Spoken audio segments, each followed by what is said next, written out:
Hey everybody, Eric Dillman here, and welcome back to another episode of the Pro Series podcast. This is episode 45 with Francis Dominguez. He's an interior designer down in Miami, Florida, and the owner of EFE Creative Lab.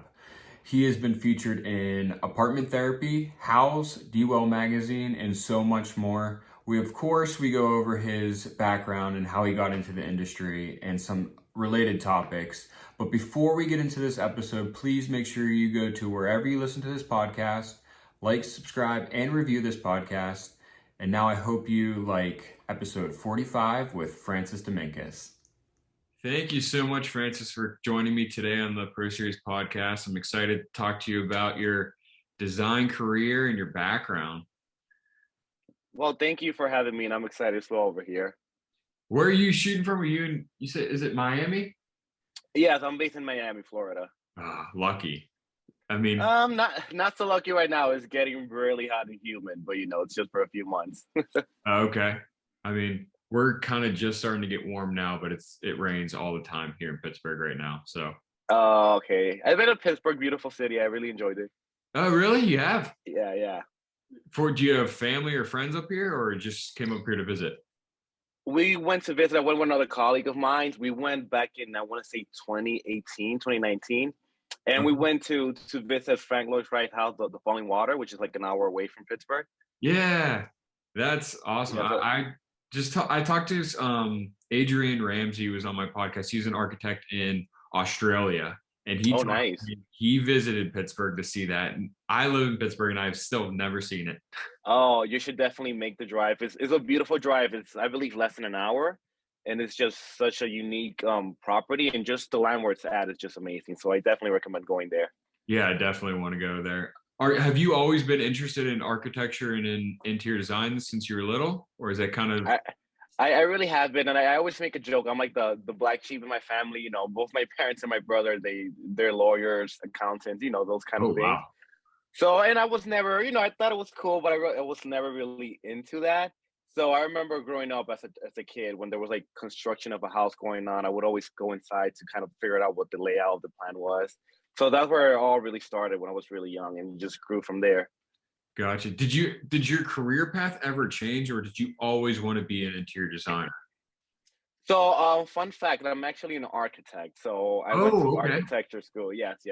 So I went to architecture school. I knew I wanted to do that from the beginning.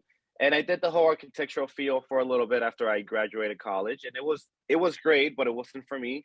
So a few years back, when I moved to Miami, I started working in a really high-end design boutique firm. And that's where I got to experience, picking out the finishes, the materials, all the furniture, all the little details.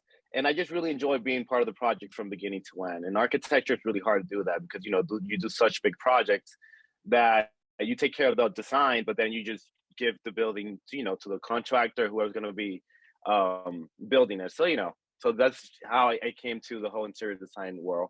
But that's funny because when I grew up, I wanted to be an architect, and then I went into interior design because I figured out architecture was not my thing before I even went to school. So it's kind of cool. It's kind of the same career path. Exactly. Yeah. So when did you start your EFE Creative Lab company? So EFE Creative Lab was born January 2018. So 4.5 years ago. Yeah. If I do the math right, 4.5 years ago. So what all do you do with them? I'm sorry, can you repeat that again? What all do you do with the company? Well, so basically I started EFE Creative Lab because, where I was working before, it was a great job. But at the end of the day, I wanted to create designs that were mine. And I wanted to be able to design this, on paper and then make it into reality. So that's where it came. And like I said previously, I just like being part of the whole process, from coming out with the furniture plan, the layout plan, whatever, picking out all the finishing, and then the last step, whenever I stage these projects to photograph them, I just enjoy every step of the way. Yeah, that's very cool. So I have a couple questions that I've asked some of my followers that are designers, and one of the most often asked question was, what software do we use as an interior designer? And I'm gonna send that to you. What software do you use as a designer?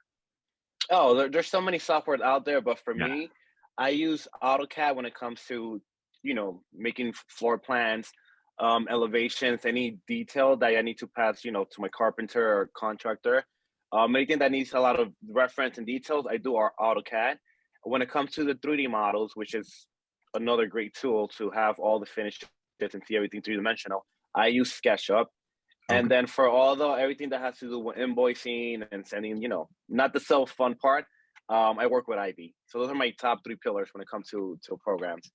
Okay. I've not heard of Ivy, but I've used both AutoCAD and SketchUp. Do you use a off-branded rendering service for SketchUp, or do you just use SketchUp for the 3D renderings? So most of my projects, I'm able to just use the 3D model images that you're able to export. But whenever I want to do, the nicer, more realistic renderings, I do outsource it to other colleagues of mine. Okay. That they're really great to do that, and also, they have you need the equipment to be able to produce those quality renderings. So whenever I need it, I just outsource it somewhere else. That's smart because you could spend all day doing the renderings to make it look nice. Oh yeah, 100%. And then like you need like the right equipment. You can't use the equipment while it's doing that. So it just makes sense for me to outsource it when I need to do it. Yeah, and there's companies nowadays that just do that. I get reached out all the time for companies that Oh do. yeah, yeah. Companies that they have like an online platform. You don't even have to meet them. You just send over like your specifications, and they'll make it happen. So there's so many options out there. Yeah. So for a designer that is coming into the business or actually leaving their job, going out on their own, want to invest in a software, what is the first software you'd tell them to invest in um, primarily that will help them all around? Yeah. Well, I think it might sound a little old school, but I think AutoCAD is just a great software to learn from the beginning. It's just such a simple program and concept, but you can create so much out of it. Mhm. And I feel like if you learn that basic concept, which is it's not basic, but that concept that is AutoCAD, you're gonna be able to learn so many other software so much easier after that. Oh yeah, I feel like every software is built off of AutoCAD's user interface. Oh yeah, absolutely, 100%. So, looking at your Instagram, you've been featured in Apartment Therapy, D-Well Magazine, House, and so much more. What advice do you have for a designer that wants to be publicized in one of those high-profile magazines or blogs? So very important is you need really good photography. So if you're able to find a good professional interior photographer, I say it is an investment, but if you want to put your work out there, you're gonna need that. And second of all, just sit down with your computer, just speak from the heart about the project because nobody else knows the project better than the person who designed it. So just do like a nice intro, explain where everything came from, why, and then you just write a nice email to these. Whenever you go to one of these websites, they have an email you can send your information to. So you just do a nice little presentation with your information, the project's information. You send them a few slides with the images, and if they like it, they'll reach out back to you, and it goes from there. Yeah, okay. Very cool. And then if someone's starting out their business, what is a perfect way to get your word out there that you're opening up your own company and get customers? What do you do for like a marketing standpoint? Is it social media? Do you use mail? What would you suggest? So in my case, I was lucky enough that social media helped me out a lot. Okay. Instagram, just by posting stories or regular posts, people reach out to me. Also, most of my clients are either word of mouth, which is great. Um, I have also a lot of repeat clients, which is also amazing. I have really good clients. And I do use the house platform. You can create your own professional profile for free. And that has also helped me out a lot when it comes to getting new customers as well. Yeah, and then so on social media, I've had, I mean, I struggled with it in the beginning of my career, and I know a lot of other people struggle with it. Having content to post on social media, and sometimes you're kind of embarrassed to post like those small jobs or jobs that you just aren't as proud of. Do you have any advice on those type of situations for people that are just struggling to find content to put on their page? Oh, of course, of course. I understand. And I feel this. I went through the same thing at the beginning. You're like, okay, you want to put content out there. Maybe you don't have enough, or you think what you have is not enough. But just start by posting. Even if you don't have any projects, just start posting any tips that has to do that's related to interior design or stuff like that. and you will see how with time more content will come to you and it will start progressing. So just start with what you have, and then it's just going to keep growing from there. Yeah, very cool. I mean, I feel like I've talked about this in almost every single one of my podcasts, that social media is such a powerful free marketing tool that a It lot really of is. people just don't use correctly, or they just completely don't use it at all. Um, Yeah. And I also, if you're not into social media, I use Instagram. That's literally the only social media that I'm able to manage that I actually enjoy. But if you don't enjoy it, then it is also smart that you invest in hiring somebody that will do it for you. oh, Because definitely. you're, of course, if you're not good at it, or you don't like it, just go ahead and hire somebody that will do it for you, because it will help you out a lot when it Oh, comes yeah. to getting your projects out there and getting new clients and other people you want to work with. Yeah, and I don't know what your opinion on this is, but I feel like Instagram is, if you don't do any of the other social medias, Instagram is like the number one you should do in our Mhm. field because of how visual our field is. Absolutely, yes. And with Instagram, you can do pictures, you can do videos, you can do the new reels. So they gave you so many options to put your work out there that it's really a tool that you can use, and it's for free, so you might as well do it. Yeah. Do you ever feel like and I feel like it all the time. Do you ever feel like you're going to get a lot, like no one will be able to find you? Like it's a needle in a haystack type of situation on Instagram because there's so many of us and there's a lot of designers on there trying to make it. And it almost feels like you're just, you're not ever going to be found by new people or found by the right people. Oh, absolutely. I feel like we all feel that way. But at the end of the day, there's really nothing you can do about it. Just Mhm. post your best work, Yeah. and people will find it. Randomly somebody will see one of my projects, and they will forward to one of their friends or a colleague that's looking to redo their kitchen or bathroom, and then that person will reach out to me. So it will find its way around. So just go for it. Don't worry about it. Yeah. So, as you said, kitchen and bathroom, is there a specific part of the home that you specialize in or that you like the most when you get to remodel those? Yes, definitely kitchen and bathrooms are my favorite. Okay. Just because these are very important areas in your home, especially the kitchen, Oh yeah. especially if you have a big family. So it's not only about making these areas pretty. I always tell my clients, I can make your kitchen and bathroom beautiful. There's so many selection out there when it comes to finishes and cabinetry and colors. But for me, it's very important to come up with the best layout possible for these Mhm. areas, taking into account the space that you have, obviously, and also what is the data they've used that this family will give these spaces. So I focus a lot on making sure that we finalize the best layout plan for the project for the clients, and then once that's set, you can always find the perfect color, the perfect countertop, the perfect cabinetry, the perfect handle. You have Mhm. so many options out there. So that's when it comes. That's like the easiest and also more fun part to me. Oh yeah. But for me, and that's the architect in me speaking, I like making sure that I have like the best layout possible that works in the space. Yeah. So I started in kitchen and bath right out of college. And there's a question that I got often asked, and I want your opinion on it. A lot of people think kitchens are very easy to design, that you could just go to a box store and just, go off the shelf and Hmm. pick out some cabinets and throw them in there. It's kind of like a no-brainer type of thing. um, Obviously that's not the case if you want a correctly designed kitchen, but what's your opinion on that, or what would you say to a customer that would say that to you? Well, I mean, yeah. So I've done projects where I've purchased kitchen cabinets from a local store, but again, I make sure to create the best layout possible, taking into account the standard dimensions that I have for the cabinetry. And most of these kitchen places, they do use software. They'll create a good plan for you, but it's probably not going to be the best plan that you can come up for your kitchen and for your family as well. Oh, exactly, But personalizing. exactly, personalizing, but you have limitations, you have a budget to keep in mind, you also have timelines to keep in mind. So I understand why a lot of people will go that route, and there's nothing wrong with it. Absolutely. Is there a design trend right now that you cannot stand and you cannot wait for it to leave? um, at the moment, that is a great question. Um, hmm, Not that I can think of, no. Okay. I Not always that, say, not at the moment. okay, I always say the all white or the all gray. So like everything, like countertops, cabinets, flooring, walls are all the same color. Yeah, I mean, it's not my taste, but I also don't think it will never leave. It's just a That's look, and true. a lot of people do enjoy it, especially here in Miami.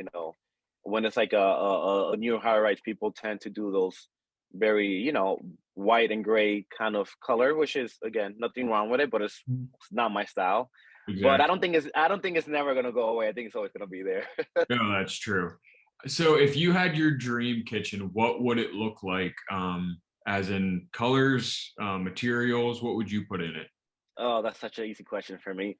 My dream kitchen, which I already know I'm gonna decide whenever I end up buying a place, it's gonna be all black. I'm gonna do all Oh, black cabinets, all black okay. countertops, with some touches of wood. I love using natural wood, Yeah. and probably some brass finishes in the some of the fixtures Okay. as well. So it's gonna be very simple colors and materials, but once you mesh all of these together, you can create an amazing space. So Very that's my dream kitchen right there. You just basically said my dream kitchen. I have a black wall behind me. I have a bunch of black walls in my there, house, there you go. and I There you go. couldn't. It's just I just think it's such a great combination. It's hard to sell a client on an all black kitchen, Oh yeah, just, but it is what it is. But for me, that would be my dream kitchen right there. oh yeah, definitely. I'm glad that you said that because a lot of people look at me weird when I say I want an all black kitchen. No, no, no. It just looks so classic, Oh and so it just looks amazing. yeah, oh yeah, awesome. Well, Francis, I had very fun talking to you today. I want to make sure to end with where people could follow you on social medias, where they could find you, or if they're in the Miami area and want you to work on their house, where they could find you. Oh, absolutely. So social media, like I said, Instagram is the only one that I use. So it's at EFE Creative Lab. You can find me there. You're gonna see a lot of my posts is work related. And if you're in the area, I am in the Upper East Side of Miami or the Mimo district. That's where I'm usually. That's where my studio is located. But I do work from Brickell Key all the way to Fort Lauderdale. So there Oh, is a big range awesome. there. Yes. Perfect. Do you one day want to kind of branch out and do e-design and do it like virtually? Oh, I've actually done e-design. Okay. So at the beginning, I did a lot of e-design projects. They're fun. They're really cute. They're easy, but at the end of the day, I really do enjoy being part of the whole process of making it happen in reality. Oh yeah. So when you do e-design, it's really difficult to make that happen. You can do FaceTime calls and stuff like that, but it's not the same. Yeah, I've done some and they do the FaceTime and Zoom calls of a kitchen and I'm like, it's so hard Yeah. to get the feel of the It room. really is. It really is. Sometimes you just need to be there to just point Mhm. it out to make sure that it comes out, absolutely 100% perfect. So, sometime when people reach out to me, I'll do something if it's like a bedroom or a bathroom. I've done it, but it's not my forte right now. Yeah. Do you have your own set of contractors that you work with, or you have to find someone new for each project? So I usually have three contractors that I really enjoy working with them. I've Oh, worked okay. with them several times, so I already know I can trust them. Their quality is amazing, and they work in the areas that I usually work in. But I always do give my clients the option that if they want to work with a contractor that I already worked with in the past and they were happy, or maybe a neighbor or friend used a contractor and they were really well recommended, I give them that option. If they want to work with them, I'm completely open to that. As long as we have good communication from the beginning, we're good to go. That's awesome. I struggled so much in my area with contractors, so it's kind of cool to hear the other side of that. Yes, that's why I hold up to my three contractors because it's just I don't think people say it's a Miami thing.